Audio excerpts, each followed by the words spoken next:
저는 오늘 유럽행 복음이라고 하는 제목으로 메시지를 전하고자 합니다. 지난주에 드린 말씀을 잠시 몇 줄로 요약을 하면, 사도 바울과 바나바가 안디옥에서 사역을 하다가 어느 정도 안정적인 궤도에 이르게 되자 사도 바울이 먼저 제안을 해서 1차 선교행을 돌았던 곳을 다시 한번 방문하자고 제안을 합니다. 같이 동의를 했지만 마가 요한이라고 하는 한 사람에 대해서 서로의 의견과 생각이 달랐습니다. 결국에는 바나바와 바울이 갈라서게 되는 이러한 아픔을 겪게 됩니다. 그래서 바울은 신라와 함께 이 소아시아로 이 길리기아 다소와 소아시아로 돌아가면서 그 교회를 견고케 하게 되죠. 그러다가 루스라라고 하는 곳에 이르러 참 칭찬받는 청년 디모데를 만나게 되고, 그 디모데와 함께 이제 선교를 떠나게 됩니다. 참 디모데를 얻었다는 것은 큰 수확이 아닐 수 없습니다. 그에게 할례를 베풀고 그리고 선교를 가다가 이제 가는 도중에 이제 이 글의 저자인 누가는 사도행전의 어떤 속에서 아시아의 선교의 마지막이다라고 생각을 하고 한 줄로 좀 정리를 합니다. 이게 바로 5절인데요. 5절을 좀 보시겠습니다. 5절 말씀. 이에 여러 교회가 믿음이 더 모해지고 굳건해지고 수가 날마다 늘어가니라. 아멘. 저는 참 미련한 것 같아요. 왜 미련하냐면 제가 사도행전을 읽었던 때를 기억을 하면 제 기억 속으로는 고등학교 1학년 때였어요. 고등학교 1학년 때 사도행전을 읽고 또 공부를 했는데 지금까지 수십 번을 제가 읽고 정독을 하고 연구를 해왔는데 이제사 오늘 이 말씀이 들어오더라고요. 이제사 깨달아지는 말씀이 있어요. 그게 뭐냐면 이에 여러 교회가 믿음이 더 굳건해지고. 왜 이것을 깨달게 되었느냐? 아무래도 제가 이제 목회 10년을 넘고 담임 목사 10년을 넘고 이렇게 되니까 목회라는 것이 무엇인가를 조금 이제 알아서 그런 것 같아요. 교회 부흥이란 어떤 이 건물의 부흥이 아니더라고요. 건물의 부흥도 소중하지만 그보다 더 소중한 것은 교회의 믿음이 더욱더 굳건해집니다. 교회의 믿음이 굳건해지고 교회가 바르게 세워지는 것이 부흥이에요. 그래서 교회가 평안하고 부흥하고 이런 말씀은 들어왔는데, 오늘 말씀에 보니까 이에 여러 교회가 믿음이 더 굳건해지고, 교회가 믿음, 이게 부흥이더라고요. 여러분, 교회가 무엇입니까? 여러분입니다. 교회의 지체인 여러분 한 분 한 분이 믿음이 더 성장하고 성숙한 것이 교회의 부흥이에요. 할렐루야. 그래서 여러분들의 믿음이 좋아져야 된다니까요. 여러분들의 믿음이 좋아지는 것이 교회가 부흥하는 것이고 성장하는 거예요.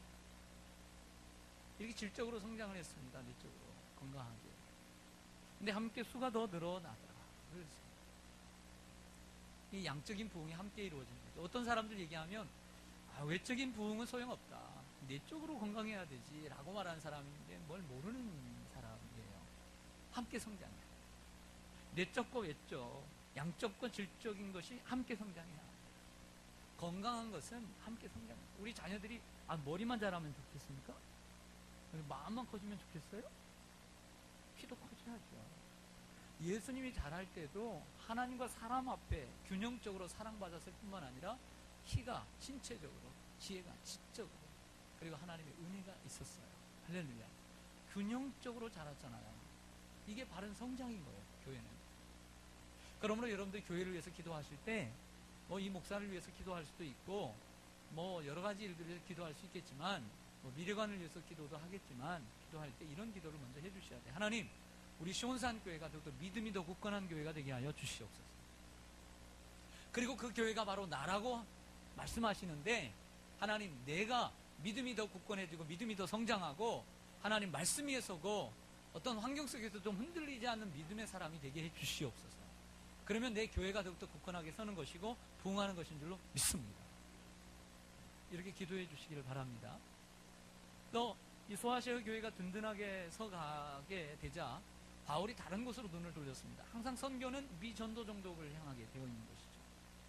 그래서 그가 생각한 것은 그 소아시아 북쪽의 부르기아와 북갈라디아 땅이었습니다. 그래서 그곳에 가려고 하는데 예수의 영이 계속 가로막았다 그랬어요. 성령이 가로막았다. 성령이 어떻게 막았다는 것은 기록되어 있지 않아요. 그건 몰라요. 그러나 짐작할 수 있는 것은 계속 그쪽으로 가는데 사람들이 막았다든지 어려움이 있다든지 아니면 복음을 전하는데 복음의 열매가 없다든지 그런 경우겠지요. 성령이 막아서 계속 서쪽으로 인도해 가시는 거예요. 서쪽으로, 유럽 쪽으로. 그러다가 소아시아의 끝쪽인 드로아까지 도착을 하게 됩니다. 거기서 꿈을 꾸게 되죠. 여러분, 우리가 살아가면서 신앙생활하면서 아니면 우리가 가정이나 직장이나 우리의 삶 속에서 성령의 인도함을 받는다는 것은 대단히 중요한 일이에요. 인정하시면 아멘. 근데 문제는 그 성령의 인도함을 어떻게 받느냐라고 하는 거예요. 성령의 인도함을 받는다는 것은 이처럼 중요한 일인데 성령의 인도함을 받는 것 어떤 방법으로 받는지 잘 몰라요. 이게 문제예요. 하나의 실례로 영국의 청교도인이었던 존 버니언, 감옥에서 12년 동안 있으면서 철로 역정이라고 하는 하나님 나라 가는 길을 기록했던 그 존 버니언의 실화입니다. 근데 감옥에 들어갔는데 그 자기를 지키는 간수가 그쪽 이 목사님을 존경을 했어요. 존 버니언 목사님. 그래서 너무나 내가 할 수 있는, 내가 가지고 있는 권한 가운데 무슨 호의를 베풀까 하다가 잠깐의 시간을 드리기로 했습니다. 목사님, 사모님과 애들과 그리고 가족들을 좀 보고 오세요. 잘 책임지겠습니다. 라고 시간을 드렸어요. 그래서 목사님이 나갔습니다. 얼마나 좋아요. 근데 얼마 있지 않아서 목사님이 되돌아 버린 거예요. 깜짝 놀란 간수가 묻습니다. 목사님 왜 돌아오셨어요? 라고 하니까 이렇게 대답을 합니다. 당신의 호의는 고맙지만 성령님이 인도하시는 길이 아니라서 돌아왔습니다. 라고 말했어요. 그런데 그 이후로 딱 1시간 이후에 국왕이 직접 예기치 않는 방문을 한 거예요, 감옥에. 왜? 존 버니언을 보려고 잘 있는지. 그리고 돌아갔어요. 그래서 간수가 와서 이렇게 말합니다. 목사님께서 성령의 인도하심에 따라 행동하셨기에 목사님도 살고 저도 살았습니다. 이제 저는 목사님께 좀 전과 같은 부탁을 하지 않겠습니다. 이제 목사님 하시는 대로 항상 성령의 인도함을 받고 행동하십시오. 라고 말했습니다. 여러분, 이처럼 성령의 인도함을 받는다는 것은 어떤 멀리 있는 이야기가 아니라 우리의 삶 속에 긴밀하게, 밀접하게 관계된 일이라는 거예요. 우리의 자녀들을 기르는 것도 성령의 인도함이 필요한 것이에요.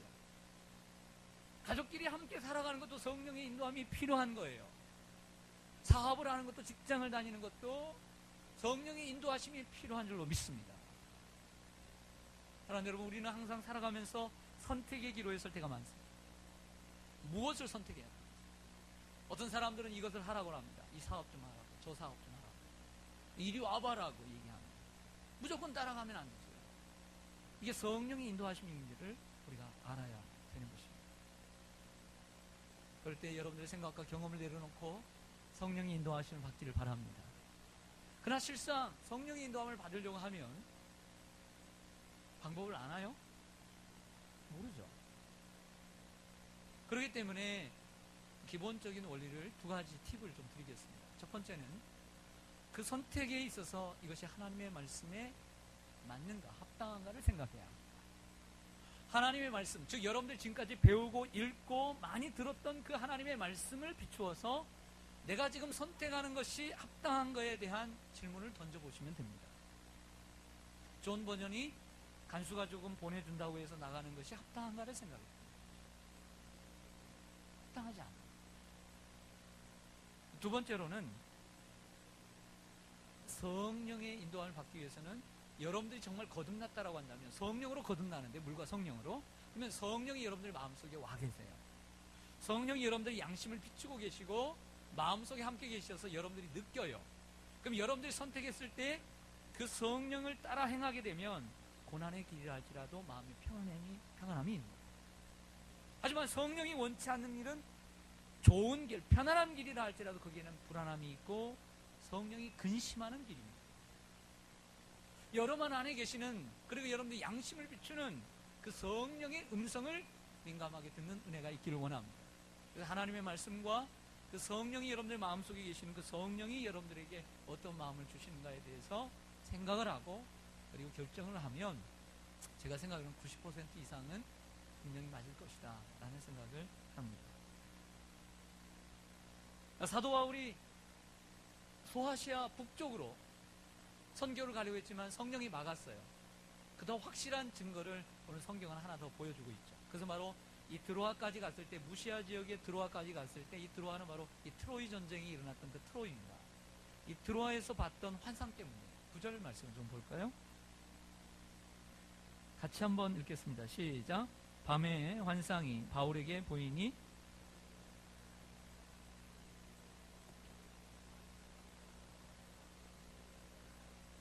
아멘.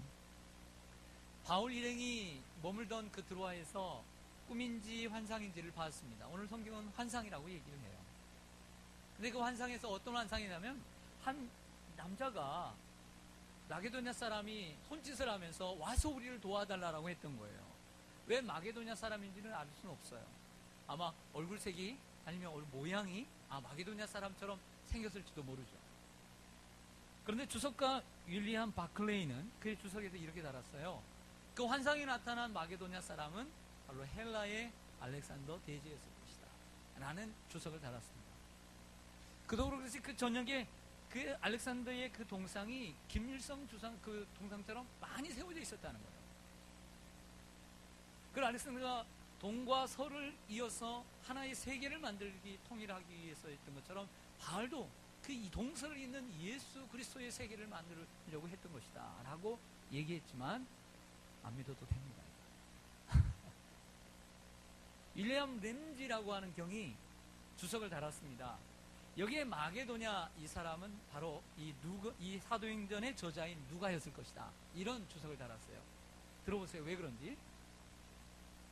이 누가는 의사 출신인데 바울이 다메섹에서 예수를 만나면서 3일 동안 눈멀었잖아요. 그래서 평생 안질로 이 눈병을 가지고 살았어요. 우리도 어디 한번 병이 오르게 되면 뭐 당뇨 같은 건 당연히 그렇죠. 혈압도 그러겠지만 한번 고침을 받는 것이 아니라 평생 계속 가는 병이 있는 것처럼 바울도 그런 병을 가지고 있었어요. 육체의 가시였죠. 근데 이 누가가 이전에는 있었는지 모르지만 오늘 본문부터 성경을 자세히 보면 우리라고 하는 단어를 써요. 즉 쓸 때 그전에는 우리가 함께 갔다는 얘기를 안 하고 여기 9절부터 우리가 함께 갔다고 그래요. 이것을 영어로 we section이라고 얘기합니다. we 단락이라고 하는 거예요. 즉 저자가 함께 포함되어서 동행했다라고 하는 말이 되는 거죠. 그럼 분명한 것은 그전에는 잘 모르지만 이 드로아에서부터 바울을 만나게 되고 이 바울과 함께 선교에 동행하게 되었다라고 하는 분명한 증거가 되는 것입니다. 하지만 윌리엄 램지 경도 이렇게 얘기합니다. 이건 나의 의견일 뿐이지 사람들은 나를 비웃을 수 있다. 이렇게 얘기했어요. 안 믿어도 돼요. 그러나 그런 예도 있다. 그런 것입니다. 자, 이렇게 해서 바울 일행의 선교지는 소아시아에서 마케도냐 그리고 아시아를 넘어서 유럽으로 향하게 되었습니다. 2000년 선교의 역사에도 선교사에도 사실은 이런 일들이 많이 비일비재하게 있습니다. 우리 오창희 선교사님도 마찬가지죠.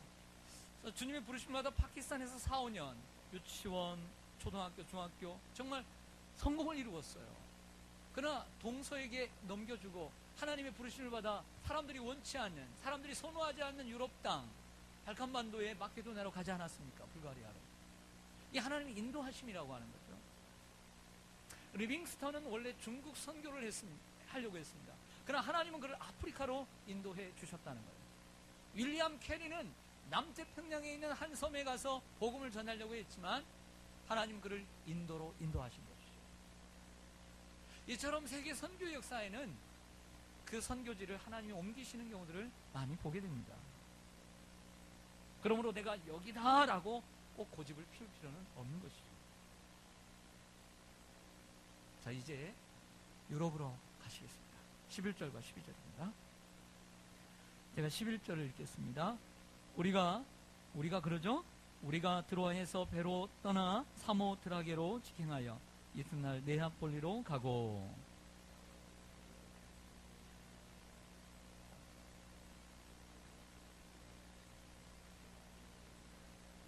아멘. 이제 2차 선교행을 오늘 시작하게 되는데요. 2차 선교행의 지도를 한번 보여드리려고 해요. 한번 보시겠습니다. 네. 잠시 설명을 할게요.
북쪽도 남쪽도 아닌 서쪽으로 서진을 하면서 복음이 한 바퀴 삥 돌게 됩니다.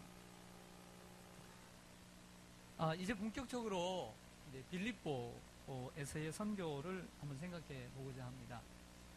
빌립보 선교가 시작되었습니다. 빌립보는 대단히 큰 성입니다. 근데 오늘 누가는 설명하기를 빌립보는 로마의 식민지다 그랬습니다. 맞습니다.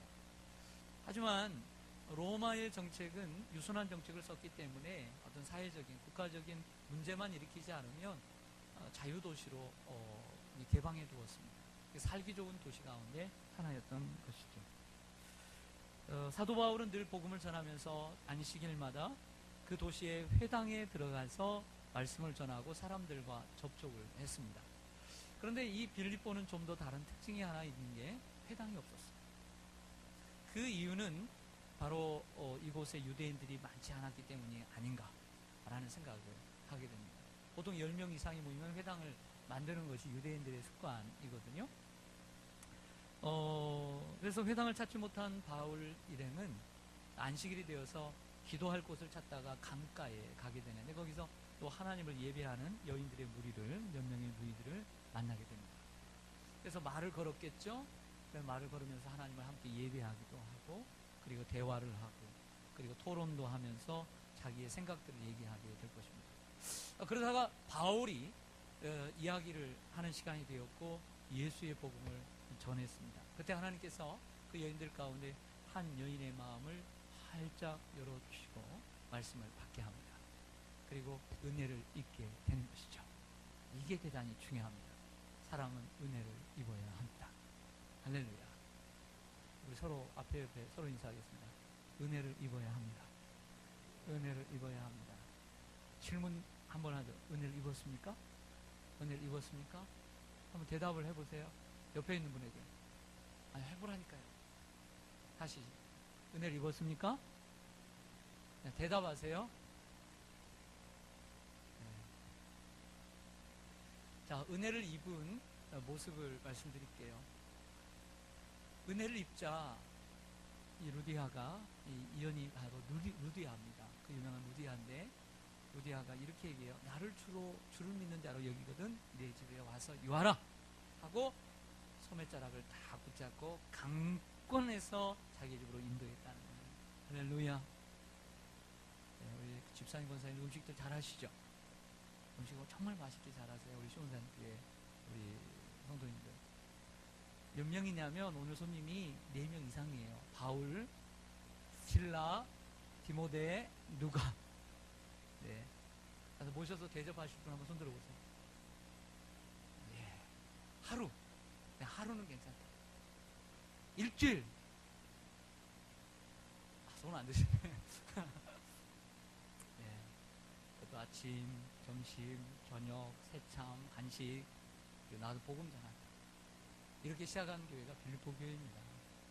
초라한 한 여인이지만 그 여인을 통해서 시작한 교회가 빌립보 교회가 되었어요. 그는 소아시아의 두아디라 성 출신인데 자줏빛 나는 옷감을 팔았습니다. 이것은 비단처럼 정말 부유한 사람들이 입던 옷이었는데 그런 옷을 파는 걸 보니까 좀 있는 부유한 여인 가운데 그런 상인이었던 것 같습니다. 사랑하는 여러분, 결국 이렇게 해서 빌립보 교회는 시작이 된 것이죠. 이로부터 10년의 세월이 흘렀습니다. 10년의 세월이 흘러 사도 바울이 3차 선교행을 마치고 그리고 로마 선교행을 가면서 죄수의 몸으로 로마에 붙잡혀가서 가택연금 상태에서 교회들에게 편지를 쓰는데 4개의 편지를 써요. 옥에서 썼다 해서 옥중서신인데 그 중에 하나가 바로 빌립보서예요. 그 빌립보서를 주후 61년에 써요. 근데 지금 몇 년이냐면 주후 50년. 빌립보 교회는 이게 태어난 지 10년이 됐어요. 근데 그 빌립보서 4장을 읽어보면 얼마나 그 빌립보 교회 성도들에 대한 사랑이 묻어나는지 몰라요. 하나님, 나는 이 빌립보 교회 성도들을 생각할 때마다 너무나 감사가 넘치고요. 그들은 나의 기쁨이요 면류관이고요. 내가 그들을 얼마나 사랑하는지 하나님이 내 증인이십니다 라고까지 얘기를 해요. 비록 가난하고 혼란이 많지만 기뻐하라 라고 말하는 성경이죠. 다른 교회들은 바울의 그 선교의 소문이 잘못 나 있을 때도 빌립보 교회는 변함없이 선교비를 지원해 주었고 에바브로 디도편에 늘 바울을 격려해 주었어요. 근데 바울이 얼마나 고마워했든지 하나님 모든 것에 하나님 저들에게 복 주시기를 원합니다 라고까지 얘기를 했던 것이죠. 이러한 빌립보 교회의 아름다운 모습, 빌립보 교회의 아름다운 전통, 빌립보 교회가 가지고 있는 이러한 섬김의 모습은 바로 이 10년 전에 루디아의 모습을 그대로 담고 있다는 거죠. 사랑하는 여러분, 한 사람이 바로 서니까 교회의 전통이 바로 서게 된 줄로 믿습니다. 우리는 우리 한 사람으로 끝나는 것이 아닙니다. 어떤 분은 얘기해요. 뭐 나 한 사람 안 하면 어때? 나 한 사람 제대로 안 하면 어때? 라고 얘기합니다. 그 성령의 인도를 받는 게 아니에요. 누군가가 그분의 길을 걷습니다. 누군가가 여러분의 길을 걷습니다. 여러분들의 후배가 우리 교회에 등록한 분이 시온산교는 이렇게 신앙생활 하는구나. 시온산교회는 성도들은 이렇게 신앙생활 하는구나 보고 배우는 거예요. 이 예배도 나오고 저 예배도 나오고 여기에도 참여하고 저렇게도 참석하고 이렇게도 섬기는구나 보고 배우면서 시온산교회의 전통이 세워지는 거예요. 할렐루야. 그러면 여러분들이 행하는 것이 시온산교회의 전통인 거예요. 여러분들이 가는 발걸음이 그 후에서 후배들의 발걸음이요 여러분들의 발자취가 따라오는 사람들의 발자취가 되는 거예요. 특별히 목사와 장로와 중직자들의 모습은 더욱 더할 나위가 없는 거예요. 할렐루야. 그런데 꼭 어떤 분들은 반면교사를 삼는 분이 있어요. 저 사람처럼 해서는 안 된다. 그런 거 안 해도 돼요. 부디 좋은 전통을 세워가는 성도님들이 되시기를 축원합니다. 네, 말씀을 정리하겠습니다. 성령은 바울을 아시아에서 이제 유럽으로 이끌어 가셨습니다. 성령의 인도함을 받는다는 게 이처럼 중요해요. 존 보는 목사님을 통해서 우리가 배운 것처럼 성령의 인도함을 받는다는 것은 나를 유익하게 할 뿐만 아니라 내 주위에 있는 사람들을 살리고 기쁘게 하는 성령의 인도함을 받으면 새로운 곳으로 가요. 어디로 이사를 해야 될까요, 여러분? 이사 계획을 가지고 계신 분, 성령의 인도함을 받으세요. 내 마음대로 옮기지 마세요. 성령의 인도함을 받으면 그곳에는 장소가 있을 뿐만 아니라 거기엔 사람이 있어요. 함께 할 사람이 있어요. 성령의 인도함을 받는 여러분 되시기 바라고요. 그리고 루디아처럼 좋은 교회의 전통은 바로 여러분들이 세워간다는 사실을 기억하고 사시는 여러분 되기를 간절히 소망합니다. 아멘. 우리 함께 기도하겠습니다.